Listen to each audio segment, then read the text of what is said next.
Dongeng Bahasa Indonesia.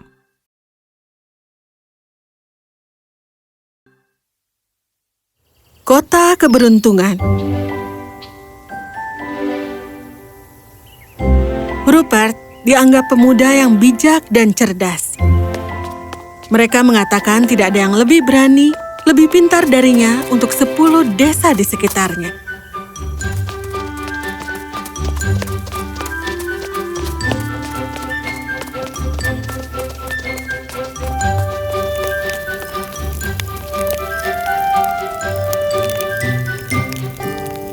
Suatu hari, dia sedang duduk di sekitar api bersama teman-temannya yang lain, mendengarkan petualangan seorang prajurit yang bepergian melewati desa mereka. Dan ini adalah bagian paling menarik dari kisah-kisah prajurit itu. Kota Keberuntungan? Apakah itu benar-benar ada? Aku tidak berpikir begitu. Oh ya, itu ada. Duduk di puncak gunung yang tinggi. Berkilau seperti matahari dengan semua menara yang terbuat dari emas murni. Ada begitu banyak emas dan kekayaan di sana sehingga mengganggu orang-orang di sana tentang apa yang harus dilakukan dengan itu.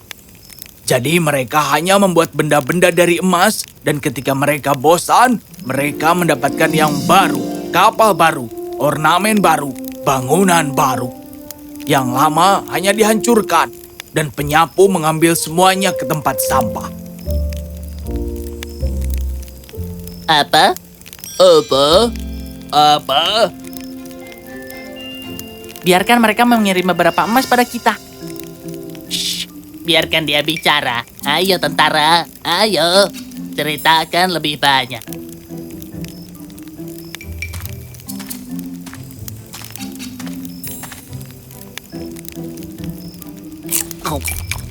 Terima kasih. Ya, membagi uang atau buah membutuhkan hati. Tetapi yang mereka miliki hanyalah emas dan permata bertebaran di jalan. Bahkan debu di jalanan adalah emas. Yang disapu para penyapu dengan geram ketong emas mereka yang bertatahkan permata besar yang berkilau lebih terang dari langit malam. Aku yakin orang-orang di kota ini menghabiskan seluruh waktunya dengan bernyanyi dan menari. Karena mereka tidak perlu bekerja. Oh ya, dan makan makanan pilihan. Oh, uang tidak pernah menjadi satu-satunya alasan untuk bekerja dan bernyanyi dan menari atau makan. Baiklah. Apakah kota itu terlihat seperti ini?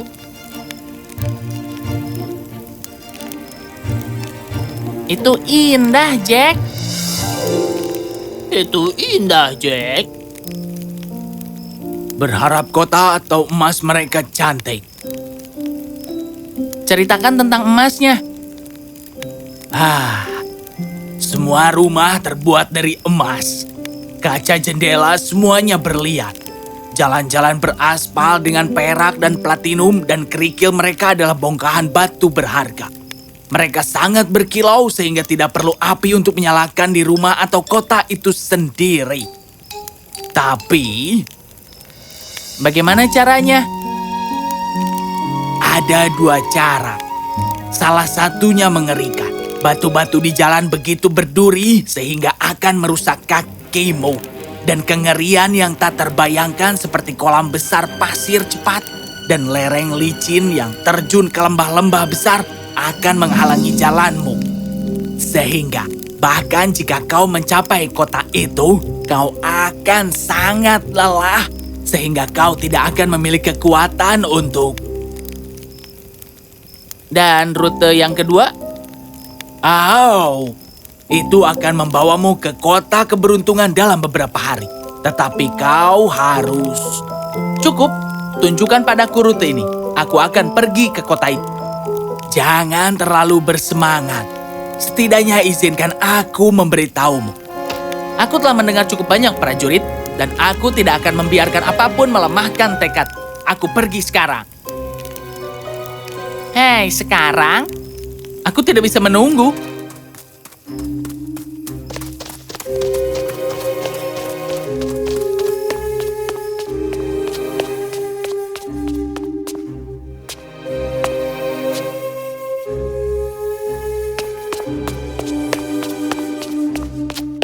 Ya, Rupert sangat ingin mencapai kota keberuntungan sehingga tidak terfikir olehnya untuk mengucapkan selamat tinggal kepada teman-temannya ataupun keluarganya.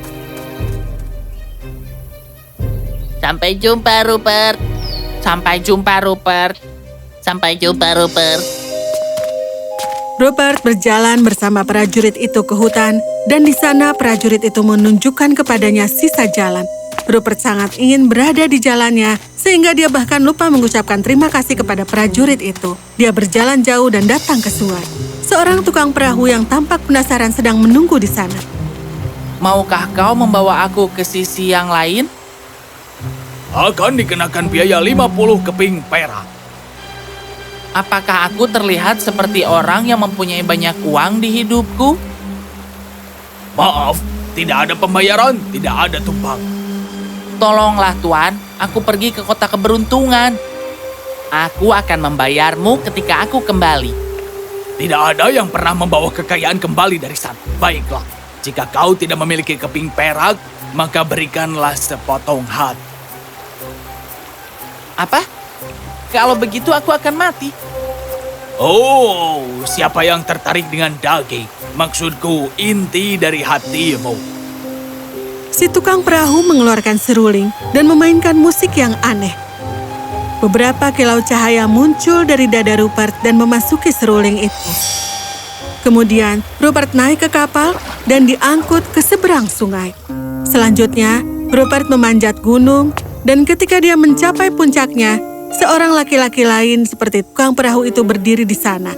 Rupert bisa melihat menara emas di kota itu di luar jalur hutan yang panjang dan berliku. Tapi anehnya, dia tidak merasa bersemangat seperti yang dia rasakan sebelumnya. Sejak saat tukang perahu mengambil beberapa kilauan di hatinya, Rupert terasa berat seolah-olah ruang kosong itu sudah menjadi batu. Kau harus membayar untuk lewat. Aku tidak punya keping perak sedikit pun. Apakah bisa dengan sepotong hatiku? Ya, tentu saja. Sama seperti tukang perahu, pria ini juga melepas seruling, memainkan nada yang aneh di atasnya, dan kilau keemasan keluar dari dada Rupert ke seruling itu. Anehnya, alih-alih merasa senang karena semakin mendekati kota keberuntungan, Rupert merasakan kekosongan yang berat dan berbatu yang tidak bisa dijelaskannya. Namun dia melanjutkan perjalanannya. Tidak lama kemudian, Rupert berada di gerbang menjulang kota keberuntungan, dan seperti yang dijelaskan oleh prajurit itu, gerbang raksasa itu adalah emas murni, bertabur permata dan berlian terbesar yang pernah bisa dibayangkan oleh orang-orang yang ada. Rupert memberanikan diri untuk masuk, tetapi dihentikan oleh penjaga gerbang yang tampak seperti manusia perahu dan manusia di pegunungan. Berhenti, kau harus membayar untuk lewat. Apakah kau akan mengambil sepotong hatiku juga? Iya. Seperti sebelumnya, penjaga gerbang juga melepas seruling dan mulai memainkan nada-nada aneh yang sama. Rupert merasa sangat aneh. Kota keberuntungan ada tepat di hadapannya dan dia tidak merasakan kegembiraan maupun sukacita untuk memasukinya. Hanya sesaat Rupert bertanya-tanya apakah itu karena dia membayar dengan hatinya dan berharap bahwa seluruh hatinya tidak diambil.